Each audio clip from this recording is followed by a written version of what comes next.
Hi, I'm Anushree. BSc Nursing வந்து நான் ஜிப்மரில் கம்ப்ளீட் பண்ணேன். 2023 பாஸ்ட் அவுட் தான்.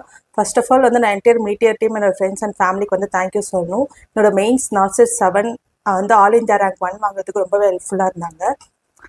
நான் காலேஜ் முடிச்சுட்டு ஜாப் எதுவும் சேரல, போனால் கவர்மெண்ட் ஜாப் தான் போகணுன்னு இருந்தப்போ தான் என்னோட ஃப்ரெண்ட்ஸ் அண்ட் சீரியஸ் மூலமாக வந்து மீடியா அகாடமி வந்து தெரிய வந்துச்சு. ஸோ அப்போவே வந்து பிஎட் பேட்ச் வந்து அப்போ தான் ஸ்டார்ட் பண்ணாங்க. ஸோ அதில் ஜாயின் பண்ணேன்.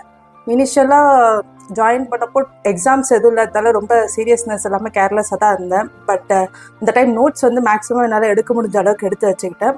அகெயின் V9 ரெகுலர் பேட்ச் வந்து ஜாயின் பண்ணேன். அங்கேருந்து வந்து படிக்க ஸ்டார்ட் பண்ணேன். அப்படி இருந்து என்னோட நார்செட் 6 ப்ரிலிம்ஸே வந்து என்னால் கிளியர் பண்ண முடியல. நார்செட் 6 ப்ரிலிம்ஸ் வந்து ஃபெயில் ஆகிட்டதுக்கு நான் ரொம்பவே டவுனாக இருந்தேன்.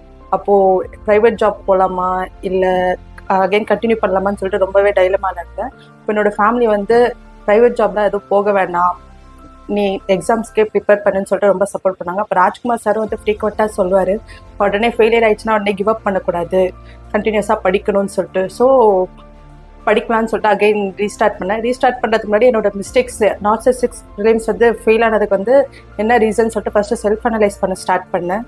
ஸோ அதை செல்ஃப் அனலைஸ் பண்ண ஸ்டார்ட் பண்ணிட்டு தான் அதில் வந்து எனக்கு மோர் தென் கண்டென்ட் நாலேஜ் வந்து அதிகமாகவே இருந்துச்சு. பட் MCQ வந்து கொஞ்சம் கம்மியாக தான் சால்வ் பண்ணியிருந்தேன், அந்த MCQ நாலேஜ் இல்லை. ஸோ ரீஸ்டார்ட் பண்ணுறப்போ செல்ஃப் அனலைஸ் பண்ண ஸ்டார்ட் பண்ணேன். அது பண்ணதுக்கப்புறம் தான் வந்து கண்டென்ட் நாலேஜ் மட்டுமே போதாது, MCQ நாலேஜும் அதிகமாக தேவைப்படும்ன்றது தெரிஞ்சது. அதுக்கப்புறம் நம்மளோட எக்ஸாமில் இருக்க மைண்ட் செட்டும் வந்து நம்மளோட எக்ஸாம் ரிசல்ட் வந்து அஃபெக்ட் பண்ணுன்றது தெரிஞ்சுக்கிட்டேன்.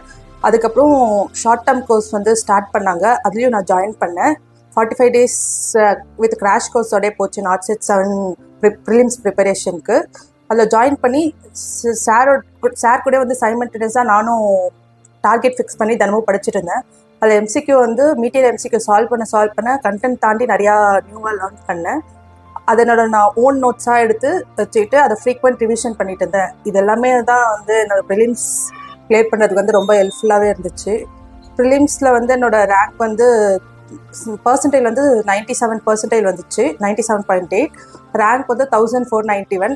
அது ரேங்க் அப்படி வந்து நம்மளால் கிளியர் பண்ண முடியாதா, இல்லை செல்ஃப் ஸ்டடி பண்ணலாமா, இல்லை அகைன் கிளாஸ் ஜாயின் பண்ணலாமா, இந்த டவுட் வந்து எனக்கு இருந்துச்சு.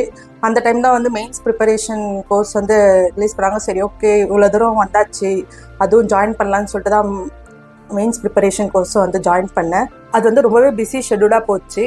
டெஸ்ட் சீரீஸே வந்து 3 hours போகும், அதுக்கப்புறம் சாரோட மேஜிக் பில்ஸ் செக்ஷன் போகும், அப்புறம் ஈவினிங் வந்து கண்டென்ட் ரிவிஷன் அது மாதிரி போகும். செல்ஃப் ஸ்டடி பண்ணவும் டைம் ரொம்ப கம்மியாக தான் இருக்கும், 3 to 4 hours தான் இருக்கும்.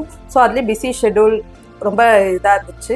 டெஸ்ட் சீரிஸ் ரொம்பவே ஹெல்ப்ஃபுல்லாக இருந்துச்சு. பிகாஸ் அந்த 1.5 hours to 3 hours வந்து சேஞ்ச் பண்ணது. இனிஷியலாக வந்து சார் வந்து அப்போ ஃப்ரீக்வெண்ட்டாக சொன்னது, ஆக்சுவலாக வந்து அட்லீஸ்ட் ஒரு 5 டெஸ்ட்டாச்சும் நீங்கள் அட்டன் பண்ணுங்க, அப்போ தான் உங்களுக்கு கான்சன்ட்ரேஷன் வரும், எக்ஸாம் டைம் மேனேஜ்மெண்ட் எல்லாமே வரும்னு சொன்னேன். ஸோ அதை நான் ஃபாலோ பண்ணேன். மேக்ஸிமம் 5 டெஸ்ட் மேலே வந்து நான் அட்டன் பண்ணேன். இனிஷியலாக வந்து என்னால் கான்சன்ட்ரேஷன் பண்ண முடியல, போக போக தான் வந்து டெஸ்ட் சீரிஸ் கான்சன்ட்ரேஷன் பண்ணி என்னால் எல்லாம் பண்ண முடிஞ்சுது. அதுக்கு நிஜமாவே ராஜ்குமார் சார் தான் வந்து தேங்க்யூ சொல்லணும்.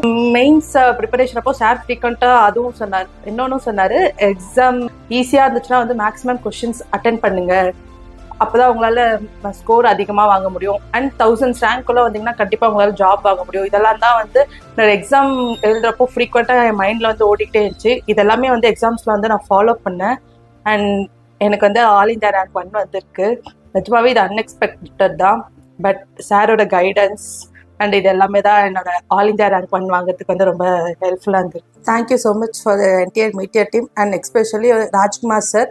From BEd batch to short term course, full journey 1 year, around 1 year, sir வந்து ரொம்பவே ஹெல்ப்ஃபுல்லாக இருந்தார். அது சாருக்கு ரொம்ப தேங்க்ஸ்.